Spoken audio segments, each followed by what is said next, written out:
Oh. Nailisa, sino po ito? Yung anak ko siguro. Anak mo siguro.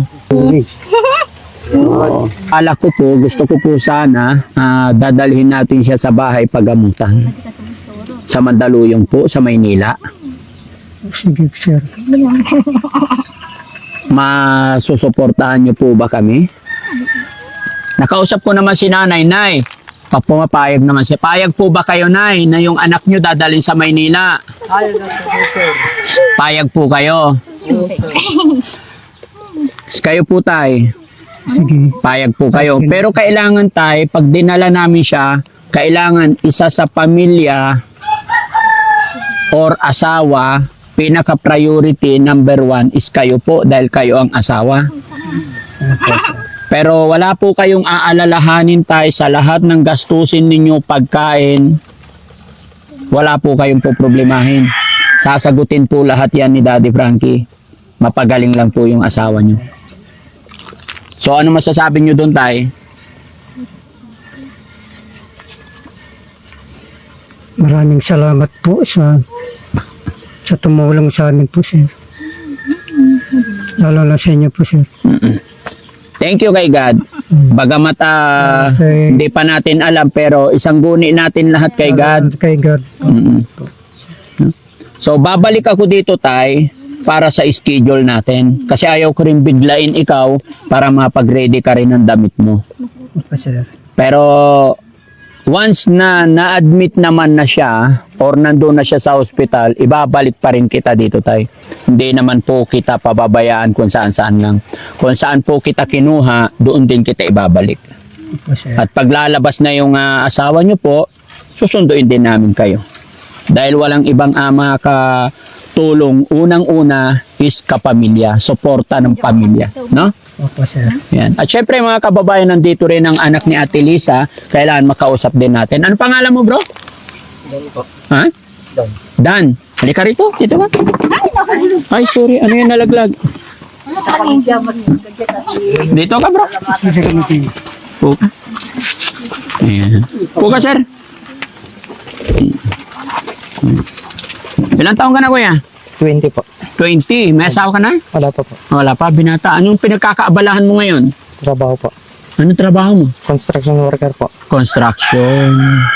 Hindi ka na nag-aaral? Hindi na po. Anong natapos mo? Grade 8. Grade 8? Okay. So, anong masasabi mo na ganyan ang kalagayan ng nanay mo? Siyempre mahirap din po sa amin na nagkakaganyan siya. Yung sakit niya na ganyan. Nakikita mo yung nanay mo na ganyan. Na palakad-lakad siya sa mga kalsada. Palakad-lakad lang. So, anong ginagawa mo pag nakikita mo yung nanay mo na pagkalat-kalat, palakad-lakad? Ito na pamit din sa kanya. Ha?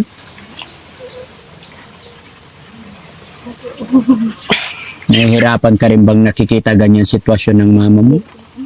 Mahirap din po para sa amin na nagkakaganyan siya. Yung sakit niya po na ganyan. Alam mo kapatid, nararamdaman ko yung nararamdaman mo. Siyempre, may magulang din ako. May anak din ako. Kaya alam ko yung nararamdaman ninyo. At naiintindihan ko rin na sa hirap ng buhay, kaya may mga time or most of the time talaga na wala tayong magagawa. No? Opo. Pero may papayo ko lang sa'yo, wag ka lang mawalan ng pag-asa. Dahil ikaw, isa ka sa mga dahilan para mas lumakas ang loob ng nanay mo at ng tatay mo. Dahil bata ka pa. Ang gawin mo, magsikap ka para masuportahan mo rin kahit papaano yung pangailangan ng nanay mo, mga kapatid mo. No? Opo. Alam kong nasa ustong gulang ka na. At alam kong mahirap sa anak na makita na nagkakaganyan ng ating mga magulang. Maging ako man, Pagka nakikita kong nahihirapan yung aking nanay at tatay, masakit para sa akin kaya gumagawa ako ng paraan para mapagaan ang problema nila, no? Opo. So, pumapayag ka rin ba na dadalhin ni Daddy Frankie yung nanay mo sa Maynila para mapagamot? Pag po kami magpagaling lang po siya. Si Daddy Frankie, hindi po ako ang doktor. Kumbaga, tutulungan ko lang kayo sa mga financial doon sa pagamutan. Pero, doktor pa rin ang nakakaalam niyan at ang unang-una, si God, no? Dito ka. Kaya, ipag-pray mo lang, no? Dito ka muna. Yes po. So, ano pangalan mo ulit? Dan po. Sir Dan. Opo. Sundan mo tayo, dalhin mo rito. Sir Dan, yung video namin, i-upload namin to.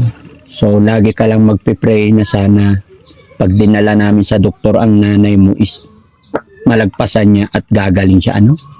At may video kami i-upload namin to pagdating ng panahon. Mapapanood ng nanay mo to pag magaling na siya. Bilang suporta ng anak, ano ang mensahe mo para sa iyong nanay? Sana gusto ko lang naman po na gumaling siya, bumalik pa po siya sa dati niyang sa dati ng katawan. Yung hindi po yung panahong magaling pa siya. Gusto mo bumalik yung dati? Yung dati po siya yung wala po sa Nung hindi ba siya nagkakasakit, inaalagaan ba niya kayo? nalagan niya po kami. Gaano mo kamahal si nanay? Malo po siya. Mahal na mahal. Sige, basta mag-pray lang tayo, ha? Sama-sama kayo ng mga kapatid mo. Ikaw ang malaki na at may isip na, tutulungan mo yung mga kapatid mo, ha? Okay? Sige, so babalik ako dito, hindi ko lang masabi kung kailan. Sige, dito pa upo. Nailisa, sino po ito? Yung anak ko siguro. Anak mo siguro. Hindi siguro anak mo to. Ay, siguro. Oo. Ano pangalan niya? Lawrence Noriel siguro. Hindi. Anya inaga na anak mo? Ha? Ay, ampay mo, di ka pumampansin. Oh, pansinin mo daw, yakapin mo nanay mo. Akbayan mo ngayon nanay mo, lablab mo nga, yakap. Oh, tignan mo, yayakapin ka. Sige, kiss mo si nanay. Ha? Oh, tignan mo, namimiss ka niya. Diba? Namimiss mo yung anak mo? Siguro. Siguro. Love na love ka ng anak mo. Harap niya to. Ha? Sige. Oh, sana gagaling ka na ha para maalagaan mo yung mga anak mo. Sige. Oh, pray lang tayo ha. Sige. Ha? Tingnan mo yung anak mo, oh, Mia. Ang kaya, ano? Hindi na pa ma-estimar sarili na. Ha? Di umiiyak kasi gusto ka niya mayakap. Sige. Ha? Sige. O, yakapin mo yung anak mo. Ha?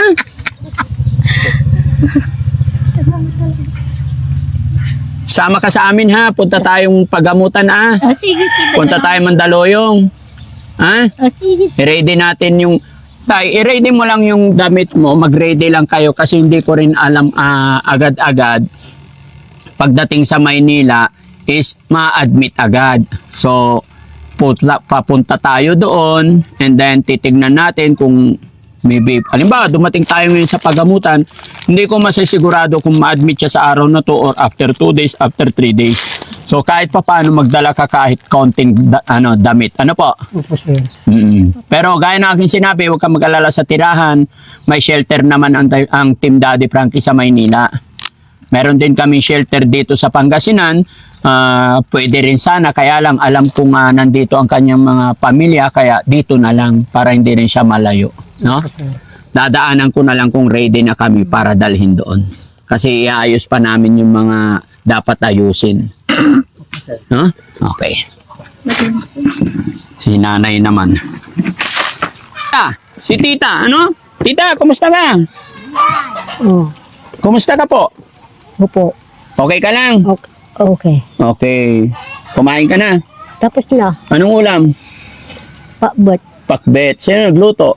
Luluto lang. Sino tagaluto ninyo? Ha? Lola? Kapatid mo, di ba? Kapatid mo? Magkapatid? Oo. So, sige, Nay. Nay, ano po masasabi mo? Maraming blessing na dumating ngayon. Salamat, sir. Oh, Maraming salamat. walang ano man, Lola. Ha? Babalik kami dito. Oo, sir. Masaya ako nandito kayo. Po? Masaya rin ako nandito kayo, sir. Thank you po. Basta mag-pray lang tayo, Nay, na gumaling si Lisa. Gumaling yung anak ninyo. Oo, gusto ko rin, sir, gumaling. Babalik sa dating kanya. Babalik po yan. Isip niya. Opo. Para mabait yung mga anak niya, maalagaan niya sila. Opo. At maalagaan din niya kayo kasi nagkakaedad na kayo. Ano po? Oo, kaya po. Kaya pa. Oo, malakas pa. Malakas pa. O, di sige. So, ayan mga kababayan, mga kabarangay, no? Maraming salamat po sa lahat ng sumusuporta sa Team Daddy Frankie. Sa lahat po na nandyan sa premiere, maraming salamat po. Lubos po ang kasiyahan, galak, pagpapasalamat ni Daddy Frankie dahil nakatulong na naman po tayo. Mga kababayan, hindi po magagawa ng isang Daddy Frankie kung wala ang mga sumusuporta. Wala yung mga viewers natin na sumusuporta kay Daddy Frankie.